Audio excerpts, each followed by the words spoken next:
Ever since the 737 MAX problems started and right up to today, aviation commentators have been speculating on what Boeing could do with existing platforms. A lot of these commentators are fans of the Boeing 757. They wish that Boeing had continued that plane and improved it, rather than a new version of the 737. But the 757 tooling is long gone. I've also heard people wish that Boeing would revise the 767, and some of them have wondered why Boeing hasn't made a new all-composite airplane like the 787, but targeted to narrow bodies. It comes down to that Boeing is in a strategic bind. Boeing chose what they thought was a very conservative approach to making a stopgap until they figured out how to make a next-generation narrow-body airplane. That stopgap has failed, and there's no time to find the 757 tooling and suppliers needed to revive that product line. The 767 overlaps the 787 by too much, and the 787 project went more than $10 billion over budget, and Boeing is not confident a similar project won't have a similar outcome. Boeing has no good choices. Tesla is in a similar squeeze. The Cybertruck is Tesla's 787, complete with novel materials. One of these products, though, is considered to be a very attractive design, and it's not the Cybertruck. Evidently, Tesla doesn't have the engineering capacity to create a product that replaces Cybertruck as Tesla's next-generation vehicle, and the Chinese have made selling low-cost EVs a mug's game. Neither Tesla nor Boeing have good choices open to them.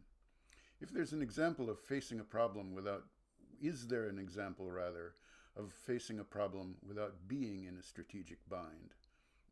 Let's take a look at Apple's Vision Pro VR/AR headset. It was a pretty big risk. Even though it's a very well-made product with amazing capabilities and features, it isn't clear if many people need or want a $3,500 face computer. How much is Apple hurting because of disappointing sales of this product? Not even a little bit. Nor has Apple's prospects dimmed because they shut down their car project. How did Apple avoid ending up in a strategic bind? By not betting the farm on high-risk products. They budgeted these products sensibly and evaluated them objectively enough to avoid having them risk the company's prosperity. Now Boeing has very few options. I find it difficult to see a way out for them. A period of decline seems to stretch out for them, ahead of them, for years. Tesla is in better shape. It is something of a meme stock to begin with, so it's less connected to reality.